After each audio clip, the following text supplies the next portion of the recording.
Hello students, अब हम बात कर रहे हैं रिटेल मैनेजमेंट के 11th चैप्टर की, जिसका नाम है एफडीआई इन रिटेल।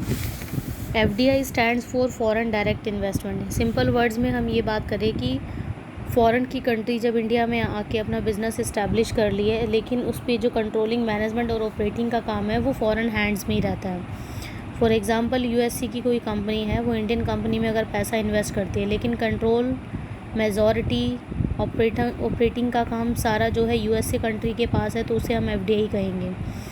कई बार ये होता है कि कंपनी जो है फॉरेन कंपनी में इन्वेस्ट करती है, बट इसका होल्ड्स और मेजॉरिटी जो है फॉरेन कंपनी के पास रहती है, तब भी इसको एफडीआई ही कहा जाएगा। आफ्टर द इंट्रोडक्शन, जैसे ही 1991 में एलपीजी आया था, यानी कि लिबरलाइजेशन, प्राइवेटाइजेशन और ग्लोबलाइजेशन, तो एफडीआई की investment day by day increase हो गई थी। एफडीआई होता क्या है? एफडीआई में हम क्या करते हैं, फ़ंड्स को इंजेक्ट करने का काम करते हैं। इसका ओरिजिन जो ऑपरेशंस है वो डिफरेंट कंट्रीज़ के पास रहता है, और मेनली जो है, जब फॉरेन की कंट्री इंडिया में पैसा इन्वेस्ट करती है, लेकिन उसकी जो ऑनरशिप है, ऑपरेटिंग का काम जो है फॉरेन कंट्रीज़ के हैंड्स में ही रहता है, तो उसे एफडीआई कहा जाता है। कहता है जब 10% से ज़्यादा के शेयर एफडीआई कहलाते हैं, क्योंकि उसमें मैनेजिंग का, ऑपरेटिंग का राइट जो है फॉरेन कंट्रीज़ के पास होता है। अगर 10% से कम होगा तो उसे फॉरेन पोर्टफोलियो इन्वेस्टमेंट कहा जाएगा। तो इसमें जो मैनेजमेंट का राइट है, ऑपरेटिंग का राइट और कंट्रोलिंग का राइट जो है नहीं होता, तो इसके जो शेयर्स है वो 10% से ज़्यादा होने चाहिए। एफडीआई के जो रूट्स की बात करें, इसके 2 रूट है, एक होता है ऑटोमेटिक रूट और एक होता है गवर्नमेंट रूट। ऑटोमेटिक रूट में ये होता है कि हमें अपना कोई भी बिज़नेस इंडिया में ऑपरेट करने से पहले सेंट्रल गवर्नमेंट या आरबीआई से अप्रूवल की ज़रूरत नहीं होती। तो जब हम विदाउट अप्रूवल अपना बिज़नेस ऑपरेट कर लेते हैं इंडिया में, तो उसे ऑटोमेटिक रूट कहा जाता है। गवर्नमेंट रूट क्या होता है? गवर्नमेंट रूट में जो है, कोई अपना बिज़नेस इंडिया में इस्टेब्लिश या ऑपरेट करने से पहले प्रियोर अप्रूवल की ज़रूरत होती है, सेंट्रल गवर्नमेंट से, आरबीआई से, इकोनॉमिक अफेयर्स से, मिनिस्ट्री ऑफ फाइनेंस से प्रमोशंस करने के लिए। तो ये हमें एप्लीकेशन डालनी पड़ती है। गवर्नमेंट्स की परमिशंस के साथ ही जो है हम अपना इंडिया में अपना बिज़नेस ऑपरेट कर सकते हैं। इसका जो रूट है वो एफआईपीबी द्वारा, एफआईपीबी यहाँ पर है फॉरेन इन्वेस्टमेंट प्रमोशन बोर्ड। इस बोर्ड से प्रमोशन मिलने के बाद हम अपना बिज़नेस इस्टेब्लिश कर सकते हैं। An Indian company receiving FDI either under the automatic route or the government route is required to comply with the provision of FDI policy। कहते हैं जब भी हम दोनों रूट में से किसी एक रूट का सहारा लेते हैं, तो कुछ प्रोविज़न्स बना दिए जाते हैं, तो आरबीआई उनको जो है असाइन करके भेज देता है। A non resident entity can invest in India subject to FDI regulation, also they can not invest in prohibited goods. कि अब वो नॉन रेजिडेंट जो है एंटिटी है, वो इंडिया में अपना बिज़नेस इस्टेब्लिश कर सकती है, लेकिन कुछ गुड्स के ऊपर प्रोहिबिशंस होती हैं, आप उसको नहीं ला सकते हो। और कौन कौन से कंट्रीज़ के लिए प्रोहिबिशंस होती हैं? देखिए यहाँ पर, जैसे लॉटरी बिज़नेस है उसके लिए नहीं है, गैम्बलिंग का काम नहीं कर सकते, कैसीनो का नहीं कर सकते, चिट फंड्स का नहीं कर सकते हो, और टीडीआर का नहीं कर सकते, रियल इस्टेट का नहीं कर सकते, सिगार्स हो गया, सिगरेट्स हो गया, टोबैको हो गया। तो ये कुछ एक्टिविटीज़ है जो बंद कर दी गई हैं। अब हम बात करते हैं इसके advantages of foreign direct investment की।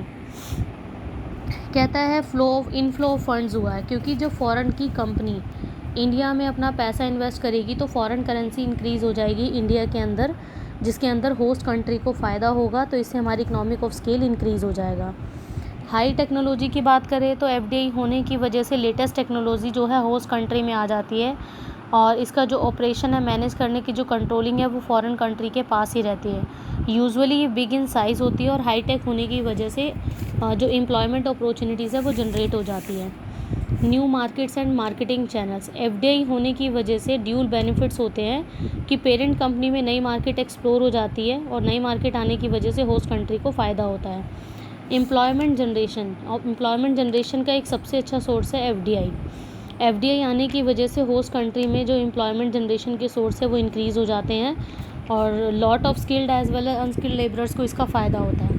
कैपिटल फॉर्मेशन है, क्योंकि एफडीआई आने की वजह से जो पैसा है वो एसेट्स में, गुड्स एंड सर्विसेज में होस्ट कंट्री में लग जाता है, तो जब सबसे ज़्यादा जो सेविंग इन्वेस्टमेंट है इसमें आ जाती है, और सेविंग इन्वेस्टमेंट होने की वजह से कैपिटल फॉर्मेशन इंक्रीज़ हो जाती है।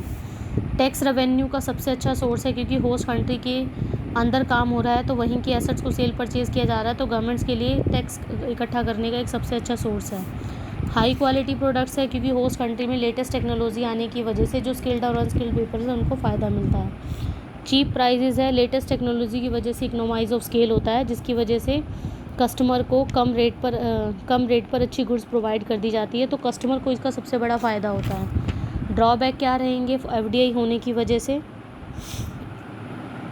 पहला ड्रॉबैक है फॉरेन कंट्रोल। कहता है कि जब फॉरेन कंट्री इंडिया में आके अपना कोई बिज़नेस ऑपरेट करती है लेकिन उसका ओन्ड और मैनेज कंट्रोलिंग का काम फॉरेनर्स के हाथ में होता है, तो इंडियन जो होस्ट कंट्री है, पेरेंट कंपनी है, वो पपेट बनकर रह जाती है जिसकी वजह से हमारे पास कोई कंट्रोलिंग का काम नहीं होता। सेकंड है harmful to the domestic country. कहते हैं लेटेस्ट टेक्नोलॉजी के आने की वजह से जो अनस्किल्ड पीपल है उनको बाहर निकाल दिया जाता है क्योंकि वो अपना अच्छी टेक्नोलॉजी को यूज़ करने में उन्हें काफ़ी टाइम लग जाता है। इसकी वजह से जो हमारे अनस्किल्ड पीपल हैं उनको फ़ायदा नहीं होता। Outside management and control. कहता है कि एफडीआई होने की वजह से हमारा जो सारा काम है वो फॉरेन हैंड्स में चला जाता है जिसकी वजह से सारे डिसीज़न जो है फॉरेनर्स की द्वारा ही लिए जाते हैं। तो जितनी भी होस्ट कंट्री का जो कंट्रोल है उसका डिल्यूशन कर दिया जाता है, यानी कि मर्जर कर दिया जाता है। रीपैट्रिएशन ऑफ प्रॉफिट्स को फॉरेनर्स को लौटाना।